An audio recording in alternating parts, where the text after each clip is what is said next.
rose when it burst forth from the womb. When I made the clouds its garment and wrapped it in thick darkness, when I fixed limits for it and set its doors and bars in place, when I said, this far you may come and no farther, here is where your proud waves halt. Have you ever given orders to the morning, or shown the dawn its place, that it might take the earth by the edges and shake the wicked out of it? The earth takes shape like clay under a seal. Its features stand out like those of a garment. The wicked are denied their light, and their upraised arm is broken. Have you journeyed to the springs of the sea, or walked in the recesses of the deep? Have the gates of death been shown to you? Have you seen the gates of the shadow of death? Have you comprehended the vast expanses of the earth? Tell me if you know all this. What is the way to the abode of light, and where does darkness reside? Can you take them to their places? Do you know the paths to their dwellings? Surely you know, for you were already born. You have lived so many years. Have you entered the storehouses of the snow, or seen the storehouses of the hail, which I reserve for times of trouble, for days of war and battle? What is the way to the place where the lightning is dispersed, or the place where the east winds are scattered over the earth? Who cuts a channel for the torrents of rain, and a path for the thunderstorm, to water a land where no man lives, a desert with no one in it, to satisfy a desolate wasteland, and make it sprout with grass? Does the rain have a father? Who fathers the drops of dew? From whose womb comes the ice? Who gives birth to the frost from the heavens, when the waters become hard as stone, when the surface of the deep is frozen? Can you bind the beautiful Pleiades? Can you loose the cords of Orion? Can you bring forth the constellations in their seasons, or lead out the bear with its cubs? Do you know the laws of the heavens? Can you set up God's dominion over the earth? Can you raise your voice to the clouds and cover yourself with a flood of water? Do you send the lightning bolts on their way? Do they report to you, here we are? Who endowed the heart with wisdom, or gave understanding to the mind? Who has the wisdom to count the clouds? Who can tip over the water jars of the heavens when the dust becomes hard and the clods of earth stick together? Do you hunt the prey for the lioness and satisfy the hunger of the lions when they crouch in their dens or lie in wait in the thicket? Who provides food for the raven when its young cry out to God and wander about for lack of food? Chapter 39. Do you know when the mountain goats give birth? Do you watch when the doe bears her fawn? Do you count the months till they bear? Do you know the time they give birth? They crouch down and bring forth their young. Their labor pains are ended. Their young thrive and grow strong in the wilds. They leave and do not return. Who let the wild donkey go free? Who untied his ropes? I gave him the wasteland as his home, the salt flats as his habitat. He laughs at the commotion in the town. He does not hear a driver's shout. He ranges the hills for his pasture and searches for any green thing. Will the wild ox consent to serve you? Will he stay by your manger at night? Can you hold him to the furrow with a harness? Will he till the valleys behind you? Will you rely on him for his great strength? Will you leave your heavy work to him? Can you trust him to bring in your grain and gather it to your threshing floor? The wings of the ostrich flap joyfully, but they cannot compare with the pinions and feathers of the stork. She lays her eggs on the ground and lets them warm in the sand, unmindful that a foot may crush them, that some wild animal may trample them. She treats her young harshly, as if they were not hers. She cares not that her labor was in vain, for God did not endow her with wisdom, or give her a share of good sense. Yet, when she spreads her feathers to run, she laughs at horse and rider. Do you give the horse his strength, or clothe his neck with a flowing mane? Do you make him leap like a locust, striking terror with his proud snorting? He paws fiercely, rejoicing in his strength, and charges into the fray. He laughs at fear, afraid of nothing. He does not shy away from the sword. The quiver rattles against his side, along with the flashing spear and lance. In frenzied excitement, he eats up the ground. He cannot stand still when the trumpet sounds. At the blast of the trumpet he snorts, aha! He catches the scent of battle from afar, the shout of commanders and the battle cry. Does the hawk take flight by your wisdom and spread his wings toward the south? Does the eagle soar at your command and build his nest on high? He dwells on a cliff and stays there at night. A rocky crag is his stronghold. From there he seeks out his food, his eyes detected from afar. His young ones feast on blood, and where the slain are, there is he. Chapter 40. The Lord said to Job, will the one who contends with the Almighty correct him? Let him who accuses God answer him. Then Job answered the Lord, I am unworthy. How can I reply to you? I put my hand over my mouth. I spoke once, but I have no answer. Twice, but I will say no more. Then the Lord spoke to Job out of the storm. Brace yourself like a man. I will question you, and you shall answer me. Would you discredit my justice? Would you condemn me to justify yourself? Do you have an arm like God's? And can your voice thunder like his? Then adorn yourself with glory and splendor, and clothe yourself in honor and majesty. Unleash the fury of your wrath. Look at every proud man and bring him low. Look at every proud man and humble him. Crush the wicked where they stand. Bury them all in the dust together. Shroud their faces in the grave. Then I myself will admit to you that your own right hand can save you. Look at the behemoth, which I made along with you, and which feeds on grass like an ox. What strength he has in his loins, what power in the muscles of his belly. His tail sways like a cedar. The sinews of his thighs are close-knit.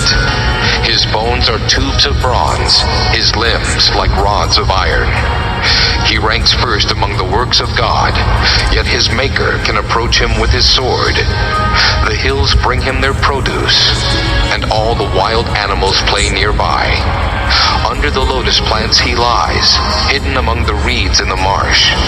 The lotuses conceal him in their shadow. The poplars by the stream surround him. When the river rages, he is not alarmed. He is secure, though the Jordan should surge against his mouth. Can anyone capture him by the eyes, or trap him and pierce his nose? Chapter 41. Can you pull in the Leviathan with a fishhook, or tie down his tongue with a rope? Can you put a cord through his nose, or pierce his jaw with a hook? Will he keep begging you for mercy? Will he speak to you with gentle words? Will he make an agreement with you for you to take him as your slave for life? Can you make a pet of him like a bird, or put him on a leash for your girls? Will traders barter for him? Will they divide him up among the merchants? Can you fill his hide with harpoons, or his head with fishing spears? If you lay a hand on him, you will remember the struggle and never do it again. Any hope of subduing him is false. The mere sight of him is overpowering. No one is fierce enough to rouse him. Who then is able to stand against me? Who has a claim against me that I must pay? Everything under heaven belongs to me. I will not fail to speak of his limbs, his strength, and his graceful form. Who can strip off his outer coat? Who would approach him with a bridle? Who dares open the doors of his mouth, ringed about with his fearsome teeth? His back has rows of shields, tightly sealed together. Each is so close to the next that no air can pass between. They are joined fast to one another. They cling together and cannot be parted. His snorting throws out flashes of light. His eyes are like the rays of dawn. Firebrands stream from his mouth. Sparks of fire shoot out. Smoke pours from his nostrils, as from a boiling pot over a fire of reeds. His breath sets coals ablaze, and flames dart from his mouth. Strength resides in his neck. Dismay goes before him. The folds of his flesh are tightly joined. They are firm and immovable. His chest is hard as rock, hard as a lower millstone. When he rises up, the mighty are terrified. They retreat before his thrashing. The sword that reaches him has no effect, nor does the spear, or the dart, or the javelin. Iron he treats like straw, and bronze like rotten wood. Arrows do not make him flee. Sling stones are like chaff to him. A club seems to him but a piece of straw. He laughs at the rattling of the lance. His undersides are jagged potsherds, leaving a trail in the mud like a threshing sledge. He makes the depths churn like a boiling cauldron, and stirs up the sea like a pot of ointment. Behind him he leaves a glistening wake. One would think the deep had white hair. Nothing on earth is his equal, a creature without fear. He looks down on all that are haughty. He is king over all that are proud. Chapter 42. Then Job replied to the Lord, I know that you can do all things. No plan of yours can be thwarted. You asked, who is this that obscures my counsel without knowledge? Surely I spoke of things I did not understand, things too wonderful for me to know. You said, listen now and I will speak. I will question you, and you shall answer me. My ears had heard of you, but now my eyes have seen you. Therefore I despise myself, and repent in dust and ashes. After the Lord had said these things to Job, he said to Eliphaz the Temanite, I am angry with you and your two friends, because you have not spoken of me what is right, as my servant Job has. So now, take 7 bulls and 7 rams, and go to my servant Job and sacrifice a burnt offering for yourselves. My servant Job will pray for you, and I will accept his prayer, and not deal with you according to your folly. You have not spoken of me what is right, as my servant Job has. So Eliphaz the Temanite, Bildad the Shuhite, and Zophar the Naamathite did what the Lord told them, and the Lord accepted Job's prayer.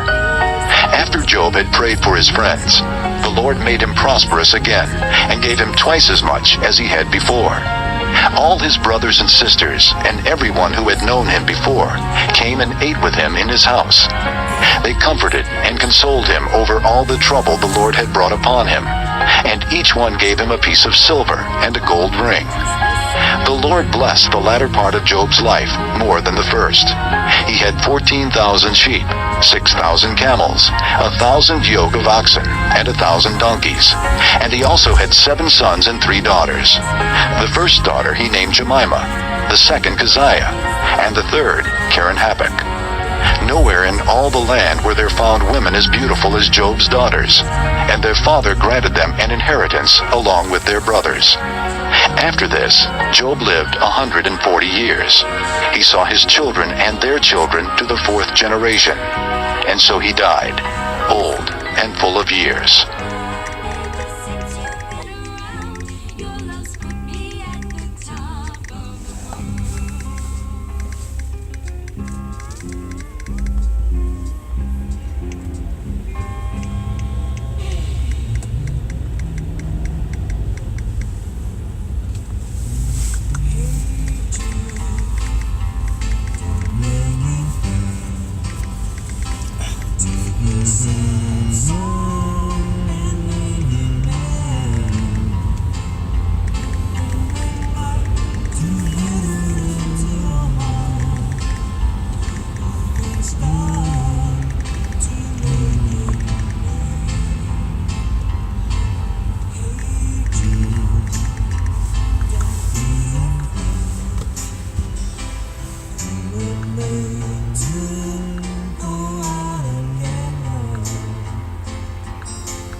썸스키장 몇 주나 안 갔죠?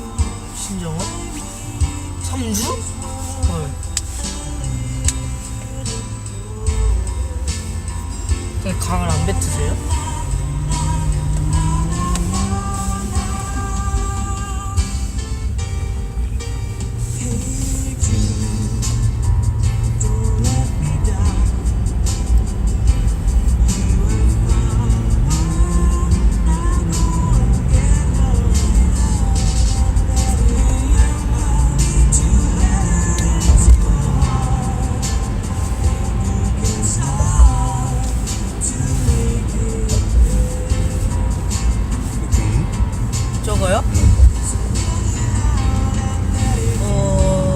뒤에 모양 안 예쁜데 안에 내부 멋질 것 같아요.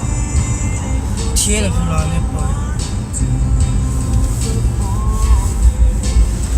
뭉툭해서 별로 안 예뻐요. 찔러야 돼요. 네, 제가 말한 게 그거예요. 이렇게 담고서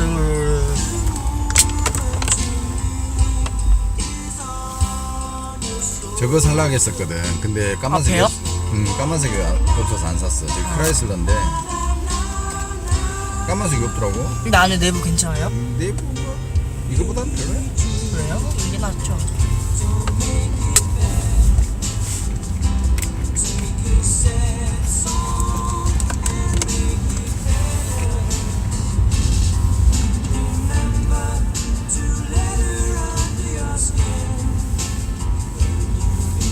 그런 건 더 좋고. 페라페라페라페라.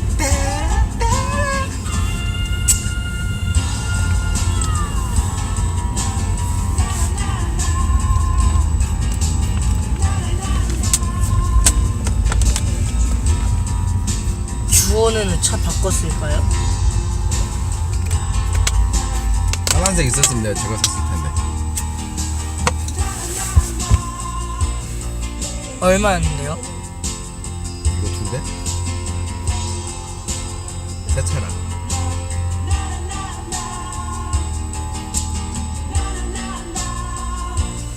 아, 옆 모양을 보고 싶은데 옆 모양은 못 보네. 그 모양도 이뻐. 저 쳐봐야지 인터넷에. 덩치가 커 보여. 크라이슬러 300 주면 돼. 영어로요? 그냥 한글로 크라이슬러 300. 영어로 써져 있잖아. 크라이슬러 Authorized Dealer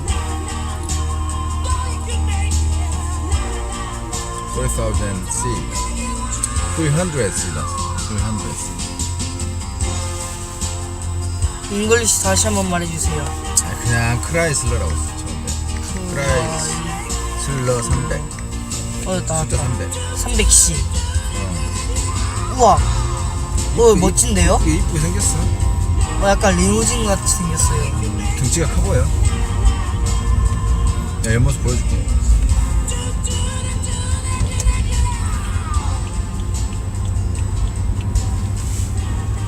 오, 등치가 좀 커 보여. 괜찮은데요? 약간 파란색이 예쁘다 이거. 앞에 그릴도 이뻐. 그러니까요.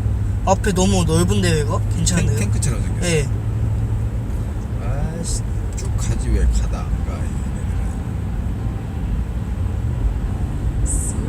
2016년에 크라이슬러 300 검은색이 나왔네요. 이쁘게 생겼어. 4천만원에서 5천만원. 이제 봐. 내가 가버린다 이렇게. 봤다! 우와 예쁘다. 최대 출력이 286이고 배기량이 3600cc래요. 이거 못 봤네. 네. 정확히 3604cc. 베이지색이었거든. 네. 뭐 그냥 이거랑 비슷해. 내부도 그렇고 요 위에 이 썬루프가 2개 앞뒤로. 아, 그래요? 근데 베이지색이 안 샀어. 베이지 색깔 이상하잖아. 네. 베이지가 그거 아니에요? 약간 연주황색? 아니면 연갈색? 저런 색깔. 네, 연갈색. 연갈색이 아니라 내가 알려줄게. 은색보다 더 진한 노란색에 가까운. 네, 그거 말한 거예요. 갈색은 지금 아닌가? 저런 색깔? 저 차 밑에 호스? 저런 색이 가까워. 더 연한 거. 네, 저거. 네. 연한 색. 나 눈이 너무 아파. 어제 눈에 바람 들어가가지고. 아이씨.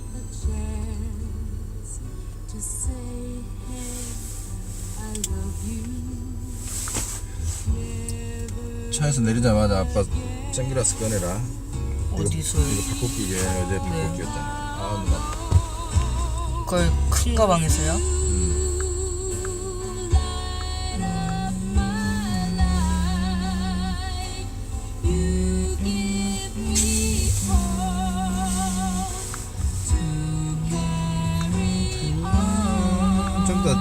석호 형님, 석호 큰 아빠 가실 때 저 김 꼭 드려야 돼. 네.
여기 조심하셔야 돼요. 다 오고 지난 다음에 말하는 거지.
새로운 게 생겼네? 뭐요? 배 같은 게 생겼잖아.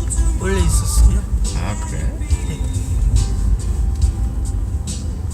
나는 왜 처음 봤지? 뒤에 차 와요? 차 없습니다. 벌써 저리 들어갔지. 여기 흙 있었다. 바퀴. 어쩔 수 없지. 뒤에 잡아. 으쌰.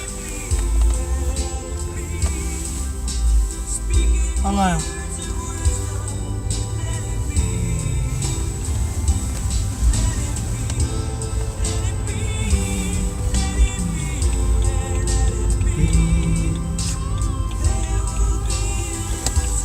버츠 왜 바꾸러 나왔지? 지난주부터 저렇게 있었어. 석호 형님은 안 계시고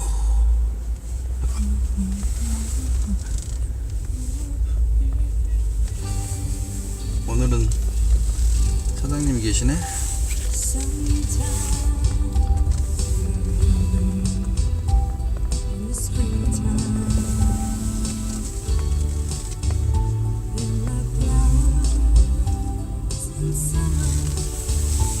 뭐 섰다 보니 판이 내려가 있어. 왜?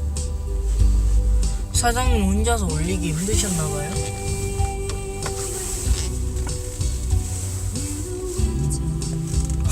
아빠 뒤로 한글로 뒤로 써있어요. 어이없어. 아빠 뒤에 턱 있어요.